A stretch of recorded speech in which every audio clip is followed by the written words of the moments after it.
ጤና ይስጥልን ክቡራትና ክቡራን አድማጮች እንደምን አደራችሁ። ካን ሬዲዮ ሬካ የእስራኤል ድምጽ ሬዲዮ በአማርኛ ቋንቋ የሚያሰራጨውን ዝግጅት እነሆ ጀመረ።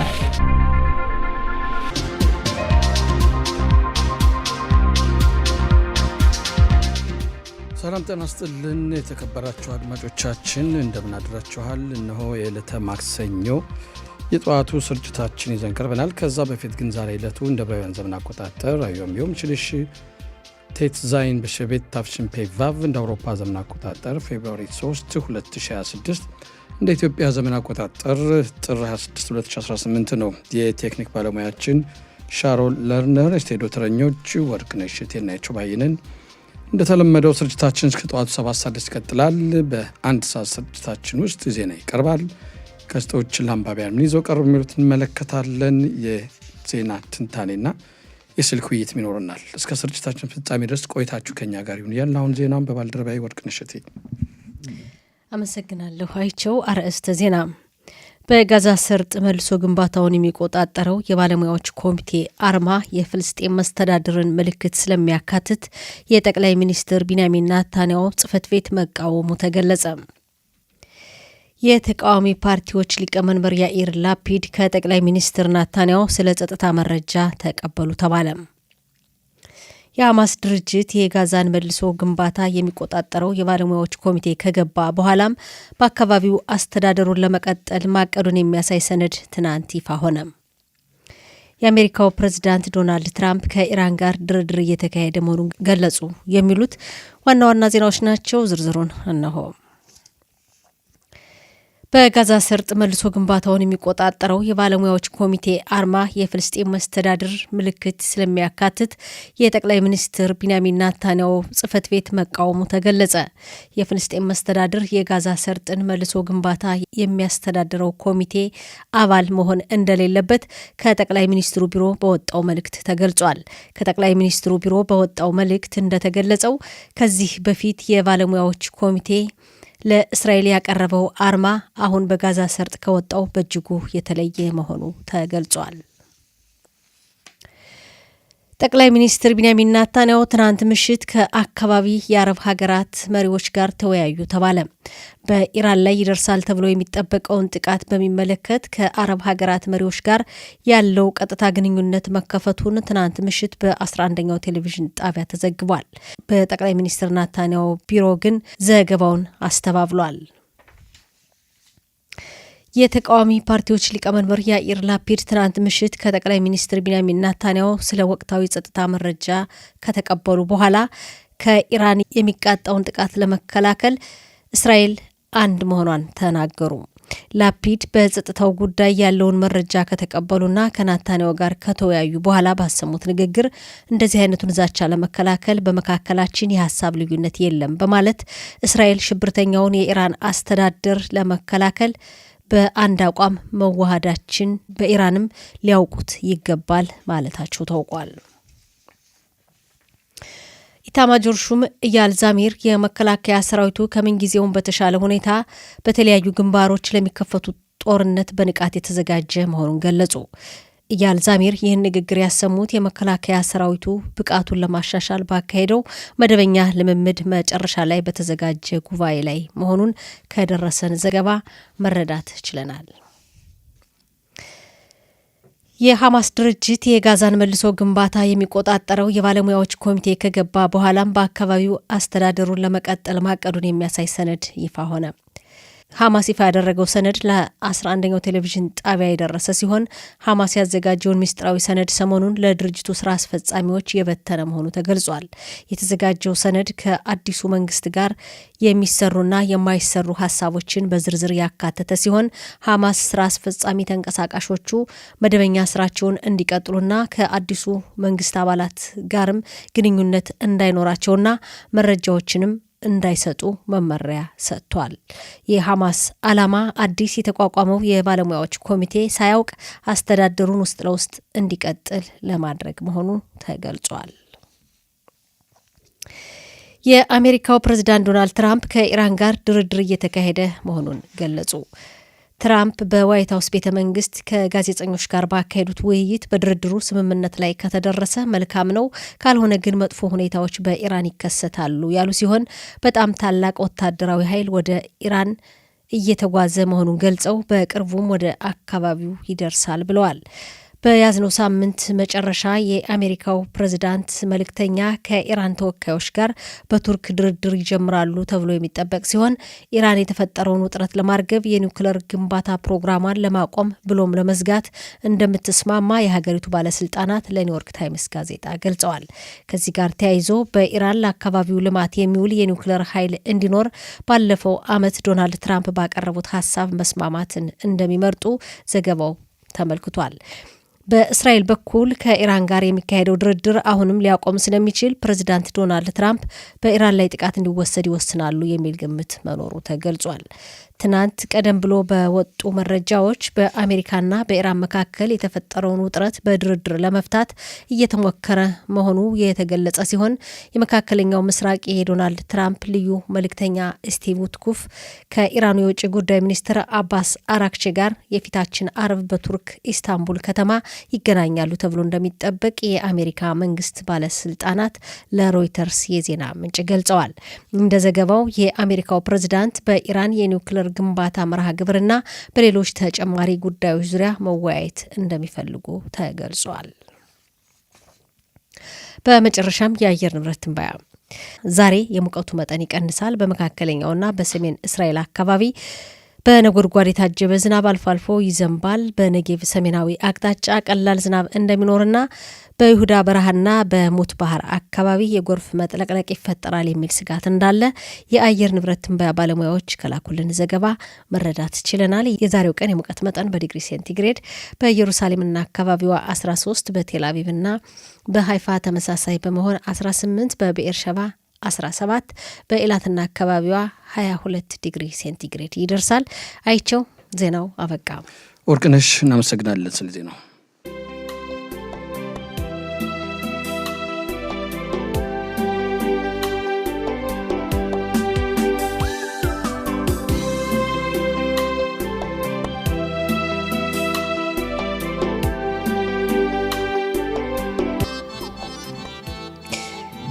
የተከበራችሁ አድማጮቻችን ስርጭታችን እንደቀጠለ ነው።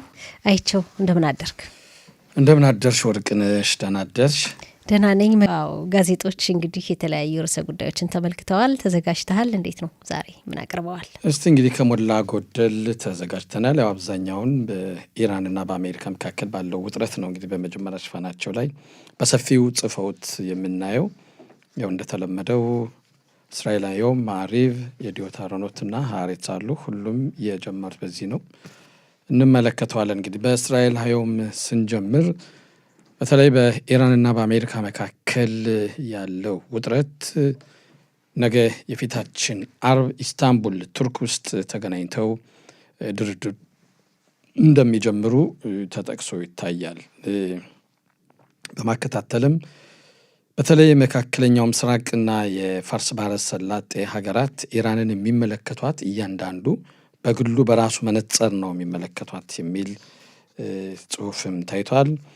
ከዚህ በማከታተልም በዓለማችን ጥሩ የተባለው በቅርጫት ኳስ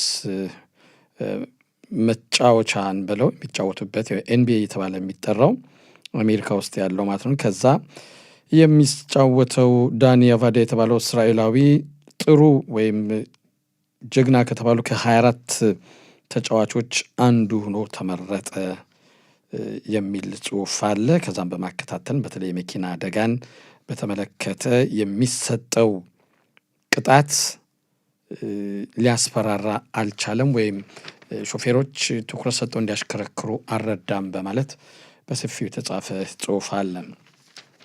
እንግዲህ ወደ ውስጥ ገባ ብለን በምንመለከትበት ሰዓት በተለይ በአሜሪካና በኢራን መካከል ባለው ውጥረት የፋርስ ባህረ ሰላጤ ሀገራት አሁንም ድምፃቸውን እያሰሙ ይገኛሉ። ከአሁን በፊት በተለየ ሁኔታ ነው።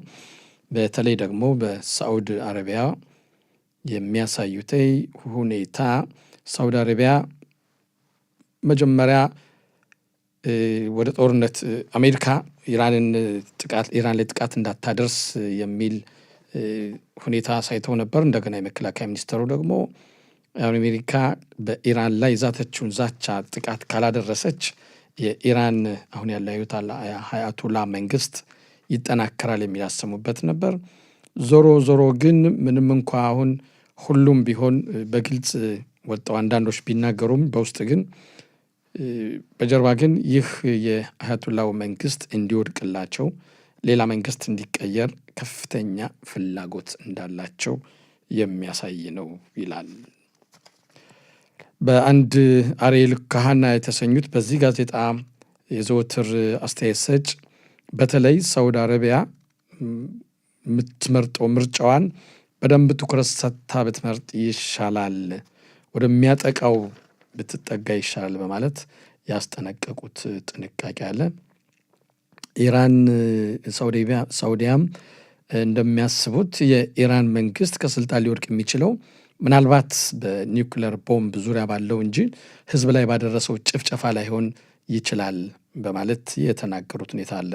በዚህ በማከታተልም ሳውዲ አረቢያ በጸረ እስራኤል እንቅስቃሴ በከፊው እየወሰደች ትገኛለች። ይሄም አሜሪካና እስራኤልን እጅጉን በጣም አሳስቧል። ምክንያቱም እነኚህ ሳውዲ አረቢያና እስራኤል ወደ አብርሃም ስምምነት ይመጣሉ ተብሎ የሚጠበቁ ሀገራት ናቸው። ነገር ግን በአሁኑ ሰዓት በጦርነቱ ዙሪያ በሳዑዲ አረቢያ ከፍተኛ የሆነ ትችት ወይም እስራኤልን ወቀሳ ተሄዷል። አንድ ፕሮፌሰር ዮሲማን የተሰኙት ሲናገሩ አሁን በሳዑዲ አረቢያና በእስራኤል መካከል ያለው ውጥረት ጊዜያዊ ነው፣ ለጊዜው ነው እንጂ ዞሮ ሁሉም ወደ ሰላም ስምምነቱ ወደ አብርሃም ስምምነቱ ይፈልጋሉ፣ ይመጣሉ፣ ይገባሉ የሚል ሀሳብ እንዳላቸው የራሳቸውን ሀሳብ በጽሁፍ አቅርበዋል። እስራኤል ኢራን ጋር ለሚደራደሩት ለዊትኮፍ የእስራኤል ቀይ መስመር የምትለውን አሳውቃለች እስራኤል ይላል። ይሄም እንግዲህ ከኢራን ጋር በሚደረገው ድርድር በዛሬው ዕለት ይገናኛሉ ተብሎ ይጠበቃል። በዚህም ዙሪያ ጠቅላይ ሚኒስትሩ እንዲሁም የእስራኤል መከላከያ ኤታማዦር ሹሙ የሞሳድ ኃላፊው በዚህ ዙሪያ ተገናኝተው እንደሚወያዩ እየተነገረ ይገኛል። ምንም እንኳ አሁን አሜሪካና ኢራን ግንኙነት ቢኖራቸውም ወደ ሰላም ድርድር ቢመጡም አሜሪካ ኢራንን ለማጥቃት ያቀደችው እቅድ አሁንም ከናካቴው አልተተወም አለ፣ እንደተቀመጠ ነው የሚል ጽሁፍም አለ።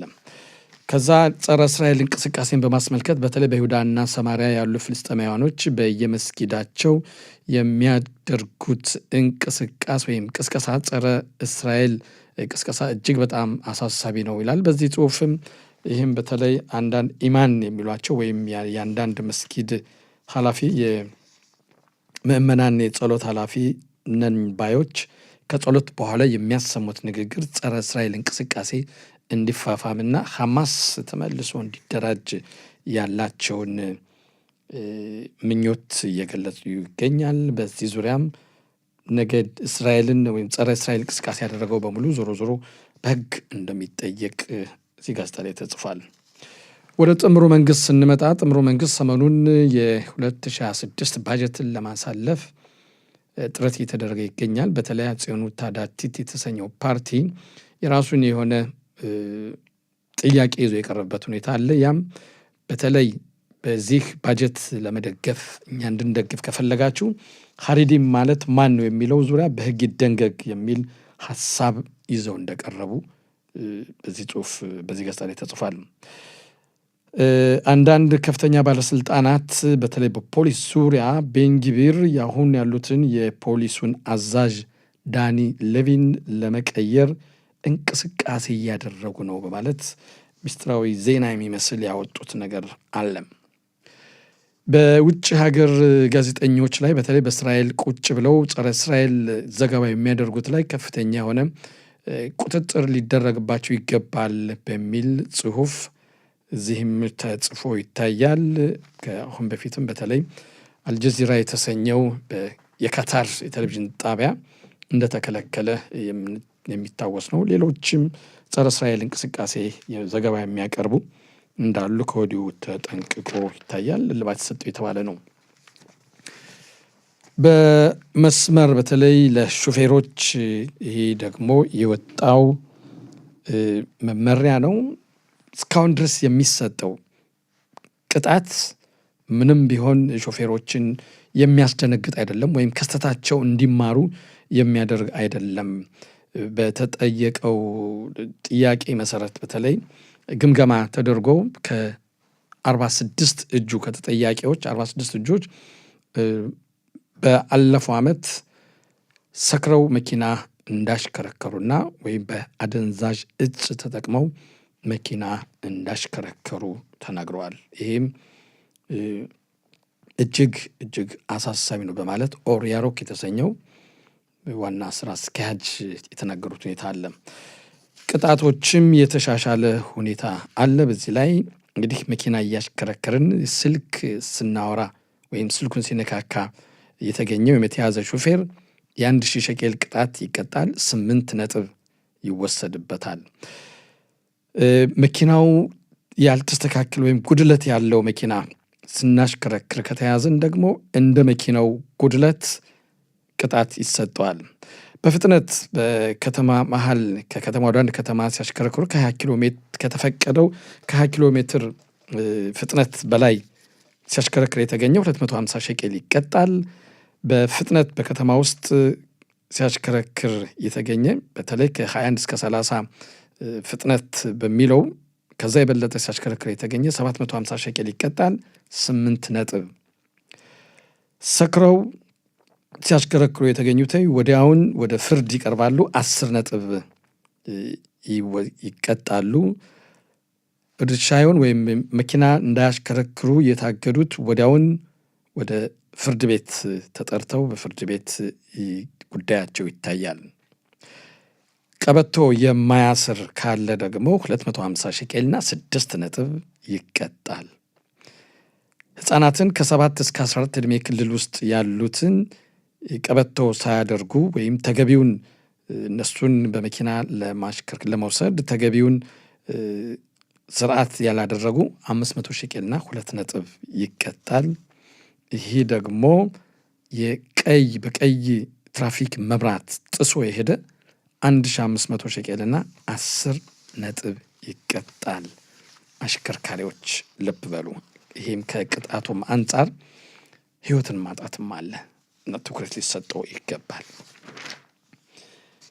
ከዛ በሁለተኛው ዓለም ጦርነት ጊዜ ይሁዳውያንን የተሳሳተ ወይም መታወቂያ በማውጣት ይሁዳውያኖች ይሁዲን ከነበሩበት ቦታ እንዲወጡ ከአውሮፓም እንዲወጡ ሊያደረጉት በሙሉ በተለይ ዳቪድ ጉርቤን የተሰኙት የ100 ዓመት ዕድሜ ባለጸጋ እስካሁን ድረስ ይህን ስራቸውን በተለይ በሁንጋሪያ ውስጥ ይህን አድርገዋል። ወደ 3000 የሚሆኑ ይሁዳውያኖችን በተሳሳተ መታወቂያ እንዲወጡ አድርጓል።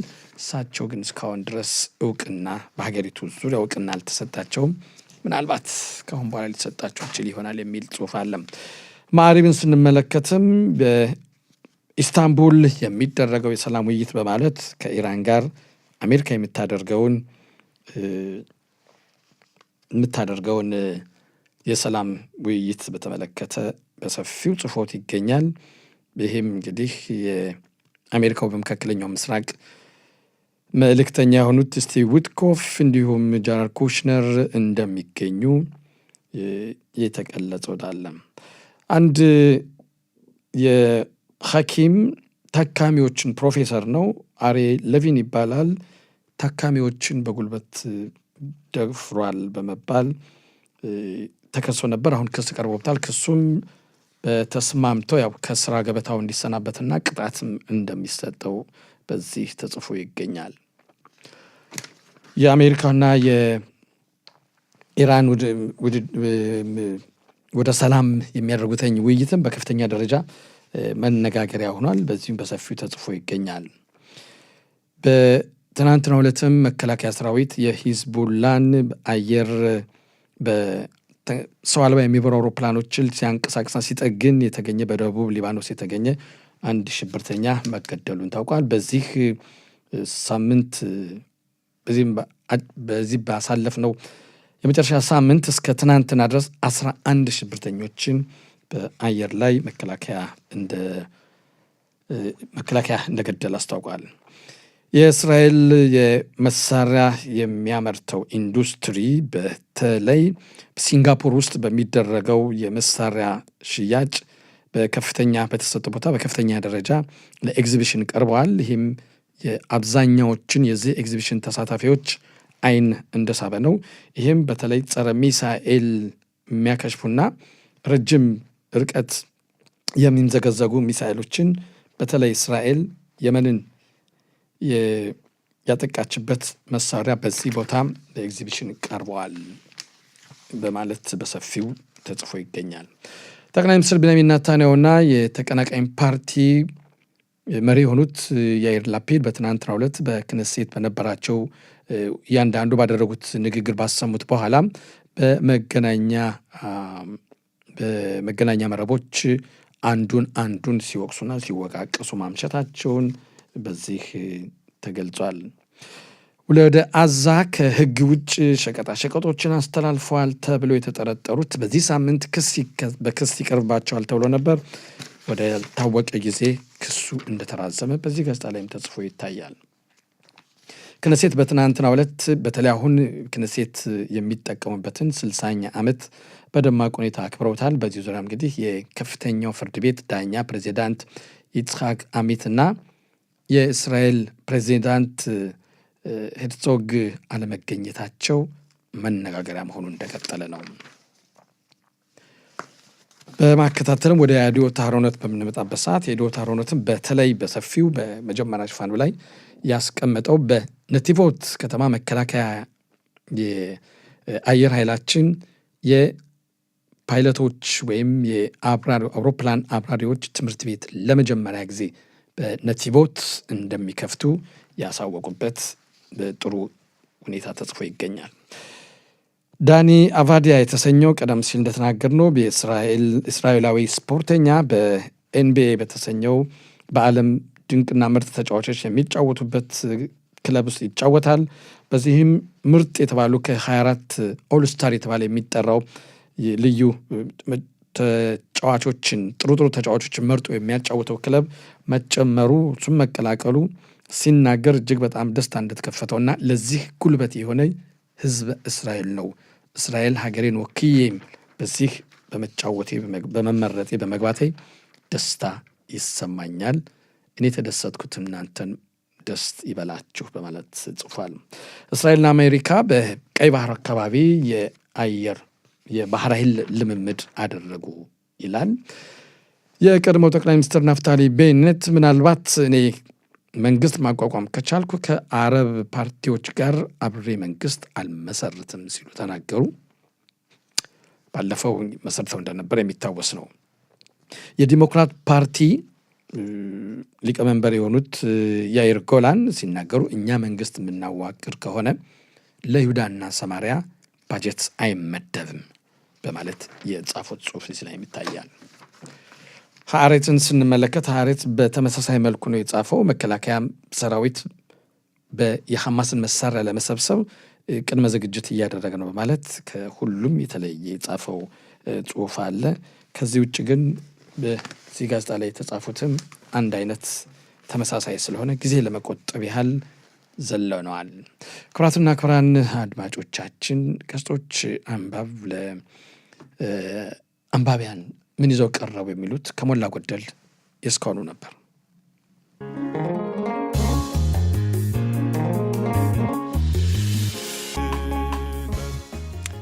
አድማጮቻችን ስርጭታችን እንደቀጠለ ነው። ያው አንዳንድ ሰፋ አድርገን ልንመለከታቸው የፈለግናቸው ነጥቦች አሉ። ከሐማስ ከኢራን ጋር ተያይዞ አይቸው ሐማስ እንዴት ነው አስተዳደሩን ለመቀጠል ጥረት እያደረገ ውስጥ ለውስጥ በርካታ ስራዎችን እየሰራ መሆኑን የሚያሳይ ሰነድ ትናንት ይፋ መሆኑ በ11ኛው ቴሌቪዥን ጣቢያ ምሽት ላይ ተገልጿል። እንዴት ነው ሐማስን ማመን ይቻላል? የቀድሞ ጠቅላይ ሚኒስትር የነበሩት አሪኤል ሻሮን እንዴት ነፍሳቸውን ይመራ እንደተናገሩት ነገር ነበር። አይደለምና ሐማስን አረቦችን ማመን አይቻልም ያሉት የተናገሩት ነገር ነበርና አንዳንዴ ሁኔታዎችን መለስ በስታያቸው አሁንም ያለውንም ስትመለከቱ እውነታቸውን ነው የሚያሳይ ነገር አለ። በእርግጥ ሐማስን ማመን አይቻልም። ምክንያቱም አጋጣሚ ብቻ ነው የሚፈልግ እስራኤልን ለማጥፋት አጋጣሚን ብቻ ፈልጎ እስራኤልን ለማጥፋት የሚንቀሳቀስ እስከሆነ ድረስ ሐማስን ማመን አይቻልም። ይሄም እንደሚሆንም እስራኤል እኮ አስቀድማ አውቀዋለች፣ ጠንቅቃ አውቀዋለች። ሐማስ ስልጣን አሳልፎ እንደማይሰጥ እንዲያውም ባለፈው ስልጣን ለሚመጣው አሁን ከኛ በኋላ አዛን ለማስተዳደር ለሚመጣው በራችን ከፍተን እንቀበለዋለን፣ መሳሪያ እንጥላለን ምናምን አሉ። ግን ውስጥ ለውስጥ መግባት እንደሚፈልጉና ውስጥ ለውስጥ እንደሚፈልጉ እንዲያውም እየቆዩ የመጡ የተናገሩት ነገር ምንድን ነው? የራሳቸው ሐማስ ታጣቂዎችም በአካባቢው ጥበቃ ጓድ ወይም ፖሊስ ስር ገብተው እንዲሰሩ እንዲያገለግሉ የሚል ሀሳቡ ሊያቀርቡበት ነበርና በተለይ የወጣው ይሄ መዝገብ የሚያሳየው የሚገርም ነው። ማመን አይቻልም፣ እውነትም ማመን አይቻልም። በጣም በሚገርም ሁኔታ እንግዲህ ይሄ የቴክኖክራት እየተባለ የሚጠራው የተለያዩ ባለሙያዎች የተካተቱበት ኮሚቴ የተለያዩ ሀገራት ተወካዮች እሱ ነው የጋዛ ሰርጥን መልሶ ግንባታ የሚቆጣጠረውና ያው ባለፈው የአሜሪካው ፕሬዝዳንት ዶናልድ ትራምፕ ይህ ኮሚቴ እንደተቋቋመ ይፋ አድርገዋል። ስራም እንግዲህ እየጀመረ እንደሆነ ነው የሚገለጸው። በሁለተኛው ዙር የስምምነት ምዕራፍ ስር ሐማስ እንዳልከው ትጥቁን ለመፍታት ያው ለስለስ ያለ ጸባይ አሳይቷል። ትጥቁን ለመፍታት ዝግጁ እንደሆነ በሩን ከፍቶ እንደሚሰጥ ግን ያው እንግዲህ ከዶናልድ ትራምፕ አይን ለማምለጥ ይመስላል ሁኔታው። ትናንት ይፋ የሆነው ሰነድ ግን ሚስጥራዊ ሰነድ እንደሆነ ነው የሚታወቀው። በጋዛ ሰርጥ ለሚንቀሳቀሱ አጠቃላይ የሐማስ ስራ አስፈጻሚዎች በሚስጥር እንደተሰራጨ ነው የተገለጸው። ባለፉት ቅርብ ቀናት አዲስ ከሚቋቋመው መንግስት ጋር አስተዳደር ጋር የጋራ ትብብር እንዳያደርጉ ሲያዟቸውም የሚሰሩትንና ማይሰሩትን ስራዎች አይነት ሁሉ እንኳን ለይቶ በዝርዝር የሚያሳይ ውስጥ ለውስጥ በሚስጥራዊ መንገድ ጋዛ ሰርጥን ሐማስ ማስተዳደሩን እንዲቀጥል የሚል ነው ተብሏል። እንግዲህ እንደገና ኃይሉን እስኪያቋቁም ድረስ ጊዜ የፈለገ ያው አስብኮ ማስበክ ነው የምንለው መጠበቅ የሚፈልግ ይመስላል። ደግነቱ ምንድነው እንግዲህ መረጃው ከእስራኤል እጅ አለማምለጡ መልካም ነው። ከዚህ ጋር ተያይዞ አዲስ የተቋቋመው የቴክኖክራት ኮሚቴ ደግሞ የፍልስጤም መስተዳድርን ምልክት ያካተተ ነው። አርማው እሱ የወሰደው አርማ እንግዲህ በሚገርም ሁኔታ የጠቅላይ ሚኒስትሩ ቢሮ ተቃውሟል። ከዚህ በፊት ለጠቅላይ ሚኒስትሩ ቢሮ ያቀረቡት አርማ ሌላ እንደነበር የሆኑ እንዳልሆነና ከዛ በኋላ ግን የፍልስጤም መስተዳድርን አርማ ያካተተ ምልክት በጋዛ ሰርጥ ይፋ እንዳረጉ ነው የተገለጸው። ይህ ማለት እንግዲህ ወደ ጋዛ ሰርጥ የሚገባ አካል ዓለም አቀፍ ድርጅትም ዓለም አቀፍ ኮሚቴ ጋራ ምንም ብለው ዞሮ ዞሮ የፍልስጤማውያን ወይም እንግዲህ በፍልስጤማውያን ደግሞ ነጻ አውጪ ድርጅት ነን የሚሉ ሐማስን እስላም ጂሃድን ጨምሮ የነሱ የበላይነት እንዲታይ የሚያደርግ ነገር ነው የሚመስለው። ዞሮ ዞሮ ለእስራኤል ነገር ጥሩ ነው ወይ? እንዴት ነው ጥሩ ሊሆን የሚችለው? እስራኤል ሊያሰጋ የሚችል ጉዳይ ነው። በጣም ነው የሚያሰጋው። እነኚህ ካሁኑ ገና ከጅምሩ እንደዚህ አይነት መልከታ ካሳዩት ይህ አይነት እርምጃ የሚወስዱ ከሆነ እቅዳቸው እንደዚህ ከሆነ እነሱም ቢሆንም እኮ ማመን አይቻልም። ስለዚህ ካሁን በፊትም ስናገሩ የነበር ነው ሐማስን ትጥቁን የማስፈታቱ ሁኔታ እጅግ በጣም ከባድ ነው የሚሆነው። በጣም እነኚህ የሚመጡተኛ ሐማስን ትጥቅ ያስፈታሉ ወይ? አይመስለኝም። ያው እንግዲህ በእነሱም ላይ ጥቃት እንዳይደርስ ራሳቸውን ለመጠበቅ ሲባል ምናልባት ከሐማስ ጋር ያለውን ቀጣይ ሂደት የሚያደርጉትን አይታወቅም። አስቀድሞም ተናግረዋለኝ ሐማስ በሌለበት ቦታ ደንበር ለማስጠበቅ ወታደሮቻቸውን ቢልኩም ሐማስ በሌለበት ቦታ ነው። ሐማስ በሌለበት ቦታ ይሁን ጥበቃ ያስፈልጋል። አዎ እውነት ነው። አዎ እንግዲህ ያሰጋል በሂደት እናየዋለን። ሌላው የኢራን ጉዳይ ነው። በኢራንና በአሜሪካ መካከል ያለው ፍጥጫና ውጥረት እንደቀጠለም ነው። ደግሞ ውጥረቱን ለማርገብ ድርድር እየተጀመረ እንደሆነ እየተነገረ ነው። እንዴት ነው ድርድር ሊጀመር ነው? የፊታችን አርብ በኢስታንቡል ቱርክ ውስጥ ይጀመራል። ይህም ካታርና ቱርክ ነው አሸማጋዮች። በእነሱ ምክንያት ለድርድር ሊቀርቡ ነው። ግን በእስራኤል በኩል አንድ ስጋት አለ። ትራምፕ አስቀድሞ የተናገሩት አለ። የኒኩለር ቦምብን በማስመልከት በፍጹም ምንም አይነት ኡራኒየም በኢራን ውስጥ መኖር የለበት የሚል አለ። የረጅም ርቀት ተምዘግዛጊ ሚሳኤሎችን ዙሪያ ግን ትንሽ ፕሬዚዳንቱ ሲናገሩ የሚሰሙት ነገር አይደለም። የእስራኤልም ትልቁ ስጋቴ ነው። እስራኤል በአሁኑ ሰዓት የግድ ወደ ጦርነቱን አሜሪካ ማጥቃት አለበት ብላ መግፋት የለባትም። ነገር ግን በዚህ ድርድር ላይ የኒውክሌር ቦምብን በማስመልከት እነኚህ በርቀት ተምዘግዛጊ ሚሳኤሎችንም ማዕቀብ እንዲደረግ እስከተወሰነ ጊዜ ድረስ መስራት የምችለው መያዝ የምትችለው ነገር በዚህ ዙሪያም አንድ ነገር እልባት ሊሰጠው ይገባል። አለበለዚያ ግን የኒውክሌር ቦምብን ብቻ ከሄድነ ግን ዞሮ የታሪክ ተወቃሽ ነው የሚሆኑ ትራምፕ ራሳቸውም። አንዳንድ በኢራን አሁን ሲናገሩ ምንድን ነው ኢራን ያላትን የዚህን የኒውክሌር ቦምብ ግንባታን ፕሮግራም ብታቋረጥ ምንም ማለት አይደለም ትችላለች። ነገር ግን ይሄ የርቀት ተወንጫፊ ሚሳኤሎችን ግን በዚህ ዙሪያ ግን በፍጹም የሚደራደሩ ነው አይደለም። ምናልባት ትራምፕ ባላቸው ጫና በሚደረግባቸው በተለይ በፋርስ ባህረ ሰላጤ ያሉ ሀገራት በሚያደርሱባቸው ጫና ምክንያት ይህን ይቀበሉ ይሆን? ይሄ ትልቁ ስጋት አሁን በእስራኤል ይሄ ነው። በጣም እውነትም ስጋት ነው። እንደተባለው የኢራን የባላስቲክ ሚሳኤሎች አይተናል ባለፈው ሰኔ ላይ በተካሄደው ጦርነት። እንደው የእስራኤል የመከላከል አቅም የዘመናዊ የመከላከያ ሰራዊቱ ቴክኖሎጂ አቅም የሚበረታታ ነው። እንግዲህ ከእግዚአብሔር በታች የእግዚአብሔርም ጥበቃ ነው እንጂ ከባድ ነበረ የነበረው ዛቻ እና ያ ከቀጠለ እንዳልከው ዞሮ ለእስራኤል ወይም ደግሞ ኢራን ጠላት ናቸው ለምትላቸው ሀገራት ከባድ ስጋት ነው። ትራምፕ እንግዲህ ስምምነት ላይ ድርድር ላይ እንደሆኑ በይፋ ተናግረዋል። ትናንት ምሽት በዋይት ሀውስ ቤተ መንግስት ከጋዜጠኞች ጋር ባደረጉት ውይይት ከኢራን ጋር ድርድር እያካሄድን ነው፣ ስምምነት ላይ ከተደረሰ መልካም ነው፣ ስምምነት ላይ ካልተደረሰ ግን በኢራን መጥፎ ነገር ይከሰታል ማለታቸው ተገልጿል። እንዳልከው በኢስታንቡል በቱርክ ከተማ የፊታችን አርብ ጀምሮ ነው እንግዲህ የኢራኑ የውጭ ጉዳይ ሚኒስትር አባስ አራክቺና የአሜሪካው ፕሬዚዳንት መልእክተኛ ዊትኮፍ ጋር ተገናኝተው ይወያያሉ ተብሎ ነው የሚጠበቀው። በሚገርም ሁኔታ ኢራን ልትስማማ እንደምትችል እየተገለጸ ነው። የኢራን ባለስልጣናት ለኒውዮርክ ታይምስ ጋዜጣ እንደገለጹት ኢራን እንዳልከው የኒውክሌር ግንባታዋ ልትተው ትችላለች። እንደውም የተብላላውን የኡራኒየም ንጥረ ነገር እንኳን ወደ ሌላ ሀገር ለማሸሸት ትስማማለች ተብሏል። እንግዲህ የኢራኑ ከፍተኛ መንፈሳዊ መሪ አሊ ሀሚናይ ከሩሲያው ፕሬዚዳንት ፑቲን ጋር ሁሉ እንደተነጋገሩ የተብላላውን ኡራኒየም ወደ ሩሲያ ለማሸሸት ይሄ ሁሉ ተገልጿል፣ ተነጋግረዋል ያን ለማሸሸትና ባለፈው ዓመት ዶናልድ ትራምፕ ኢራን ለሀገሪቱ ልማት ለህዝቡ ጥቅም የሚውል የኒውክሌር ለአካባቢ ጥቅም ብቻ ለጦር መሳሪያ ሳይሆን ለልማታዊ አላማ የሚውል የኒውክሌር ግንባታ ማካሄድ ትችላለች፣ በዚህ ሀሳብ ልንስማማ እንችላለን የሚል ሀሳብ አቅርበውላት ነበር። አሁን ይህን ሀሳብ ልትቀበል እንደምትችል ነው በኢራን በኩል የሚገለጸው። ለልማታዊ ጥቅም ብቻ የሚውል መጠነኛ የኒውክሌር ኃይል ለማመንጨት ትስማማለች። እንዳልከው ግን ከዚህ ጋር ተያይዞ ድርድሮ የሚካሄደው በኒውክሌር መሳሪያ ግንባታዋ ዙሪያ ብቻ ሊሆን እንደሚችልም ባለስልጣናቱ ጨምረው ገልጸዋል። ይሁን ለእስራኤል ብቻ ሳይሆን እንዳልከው የባላስቲክ ሚሳኤል ምርቷንም ብቻ ሳይሆን ለሀገሪቱ ዜጎችስ የኢራን አስተዳደር ለሀገሪቱ ዜጎች ጥሩ ነው ወይ?